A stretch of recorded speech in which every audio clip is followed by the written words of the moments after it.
Hello and welcome to ThePapare.com for our final update on the Singer Schools League. It's been an outstanding weekend of rugby once again. Some really interesting matches, and of course, congratulations to Royal College for being crowned undefeated champions of the Singer Schools League 2015. They were all dominant against Isipatana in the league decide, and we'll talk about that in just a few moments. But we'll start off with the game that went right down to the wire between St. Thomas's and Kingswood. 22 points to 21, a real thriller at Havelock Park, and Danuja Piri scoring a last-minute try when Kingswood were leading and hoping to pick up their first win of the season in their final game. They were leading 21-17 and they thought they had this match, but Danuja Piri is showing that St. Thomas's, after that 10 minutes against Wesley where they came back, they really transformed themselves into a side that cannot be taken lightly, and they finished 22 points to 21 rather, and St. Thomas's finished 7th in the league, and Kingswood unfortunately finished 8th.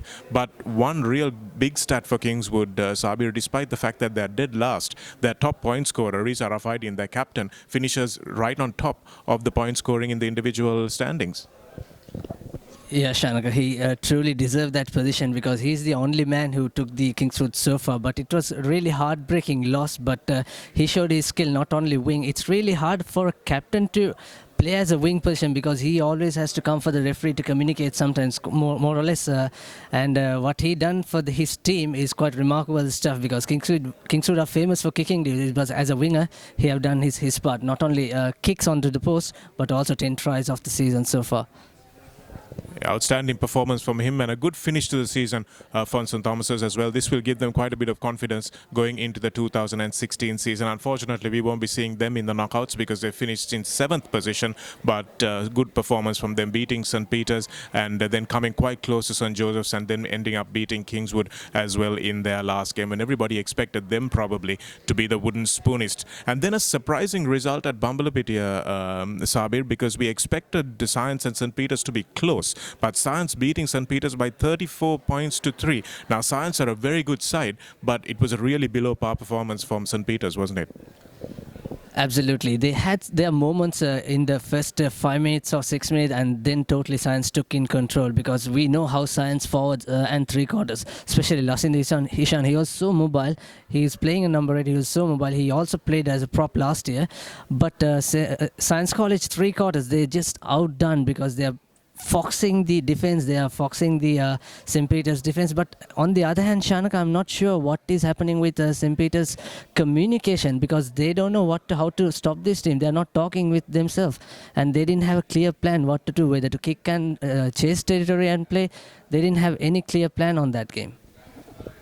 Yeah, it was really unfortunate because they played a very good game against Trinity to come back and beat them. They played really well against Royal. It was 6 tries to 5 that they lost that game, even though it was a 10-point gap. They missed quite a few conversions in that match. So the way that their wheels have fallen off their season towards the end for St. Peter's is something that they will be concerned about. And Kevin Dixon, of course, unfortunately, their talismanic captain, injured in the very first game of the season against St. Joseph's. He didn't have a lot of game time this season, which was really unfortunate. Nishan Pereira scored quite a few tries for them, and they had some good moments in the games. Their set pieces were good this year, so it was a really surprising loss to find them going down by 31 points against Science. But the Science back three, Saabir, have been really revelatory for me. They've got Dilshan at the back, they've got Tarind Maduranga and Dylan Silva, all guys who can really cut you open from anywhere. Then they've got the elder Maduranga brother and Niranjan also at fly half. They've been a very good side to watch this season, and congratulations to them for their 4th place finish, and I'm sure we'll see them do very well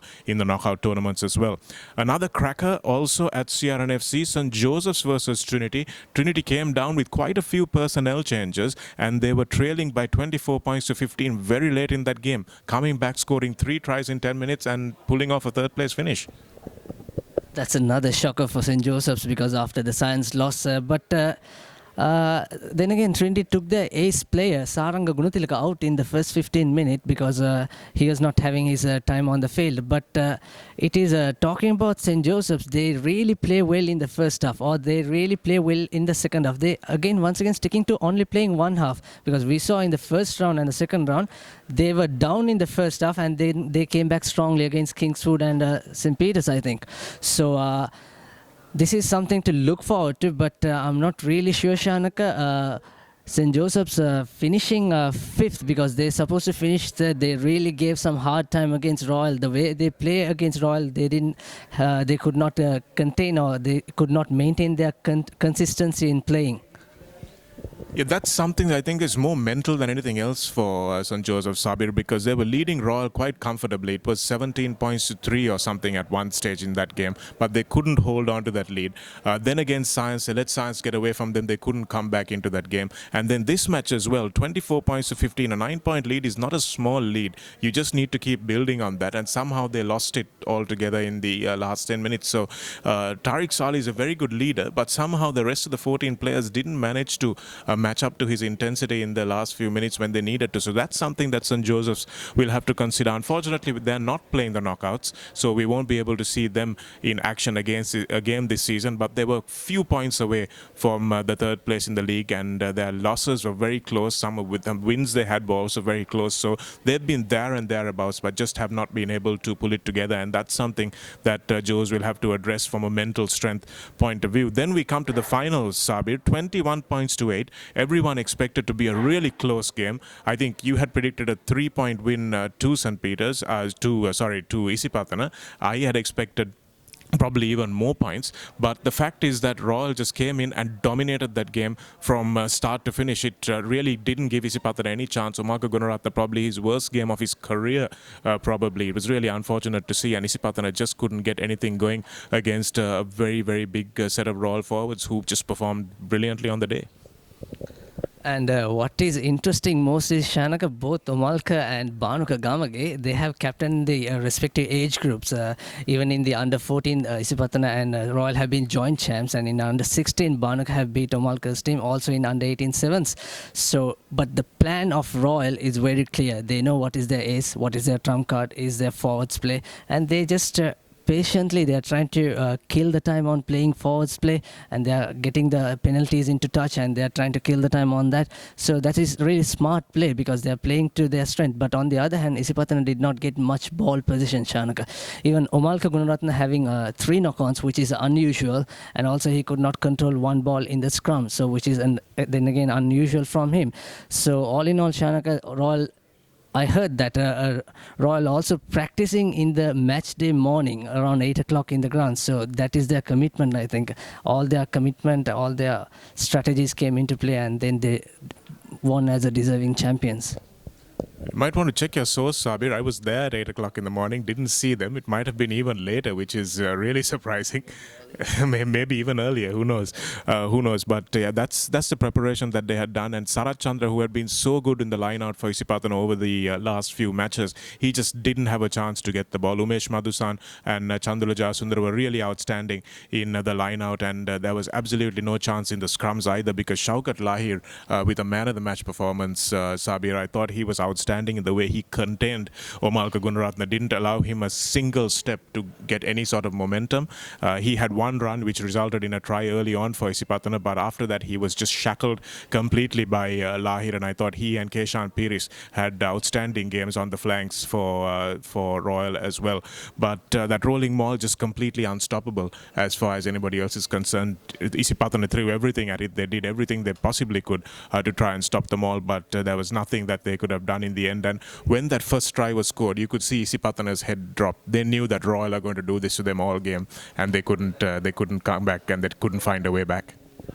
And also, Shanaka, I was surprised why Isipatana didn't uncontest the line out, because St. Joseph's did, St. Peter's did. Why they didn't opt that game plan? Because it was really clear. I mean, if that's the strength, trying once and then leave it, because I'm not really sure why they didn't do that. But talking about the Isipatana, once again, Konga Watta, he was managing the game really nicely, but he couldn't get the ball as much as he wanted to send it to their backs, because Royal, we were expecting only the forwards play, but they showed some real, I'm not getting the word, real threat from their three quarters. I saw Mahima Gamage, he was quite outstanding. He made some good runs and he was defending really well, because I thought it will be a bit tough against Punchiheva. But then again, after Dilan Galge scored the first try, but their line defensive structure was too good to stop the Isipatana strength.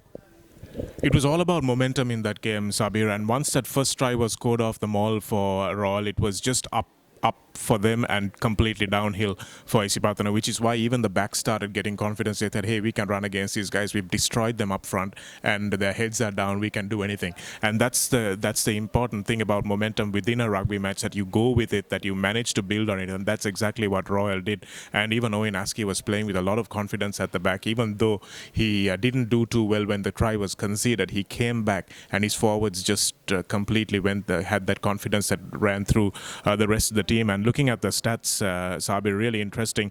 Royal conceded only 5 penalties, and Isipatana would have had only about 10% of the ball. But Isipatana conceding 14 penalties, and that's where things went really awry for them. Almost 10 more penalties than the opposition. And when you do that, when you're indisciplined like that, nothing is going to help you. Yeah, exactly. Royal only needed the ball position to play in the opposite half, and even in their own 40-meter, the faces. If I would like to count the faces, but it's really can't, because you are taking your eye off, because it's really can't to count their faces, because they know that, like I said in the last time also, their diamond shape attack. They have forwards everywhere. They are getting the 3/4 support everywhere. So hit. Get the ball, hit, kill the time, get the ball, kill the time. Isipatana didn't have options. So giving that much penalty, Royal can't ask anything better, because they can easily put into touch and they can once again use their driving maul. That is their strength. So the playing time in a match usually, Shanaka, I think for a school match it's 18 to 20 minutes only, the playing actual ball, running with the ball timing. But out of 80 minutes, so those 18 to 20 minutes, Royal had, I think, position-wise 80% to 20. Even if it was that much, or maybe it was even 90 to 10, it was a really one-sided contest as far as anybody else was concerned. A lot of a huge crowd gathered. They probably expected a little bit more of a closer game, more entertaining game. They would have been disappointed. But if you're watching it from a forwards point of view, from an execution point of view, from a technical point of view, it was perfect execution from Royal College. And looking at the point scorers, Saabir, we've got some interesting names up there. Yes, Riza Rafaidin passed the lead of Saranga Gunathilaka. Now Riza have led the table 107 points tally off, and Saranga on second 100 points. Shamil Kurumbalapiti, the Josephian, he has 90 points, along with Supun Varnakulasuriya 80 points, all is 16 tries. And Tanuja Maduranga, the Science Centre, have scored 72 points, and Omalka Gunaratna with 60 points. And the top try scorer list, we have once again Supun Varnakulasuriya with 16, Omalka with 12, Saranga Gunathilaka with 10, Riza Rafaidin and Nishon Pereira also having 10 tries, and Stefan Gregory and Tharinda Maduranga, the little 16-year-old, they both have scored 9 tries to finish the season.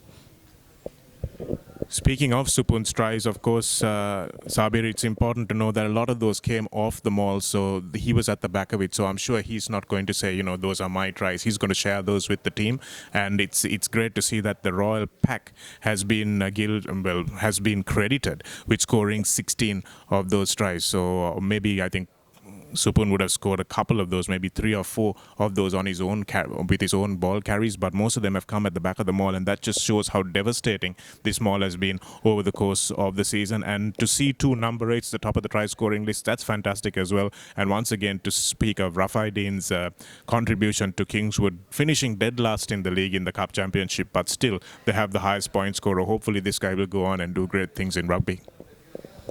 Yes, fingers crossed. We'll see how he's going to debut his club season. And also, if you're wondering the perfect shave, this broadcast is brought to you by Gillette Mark III.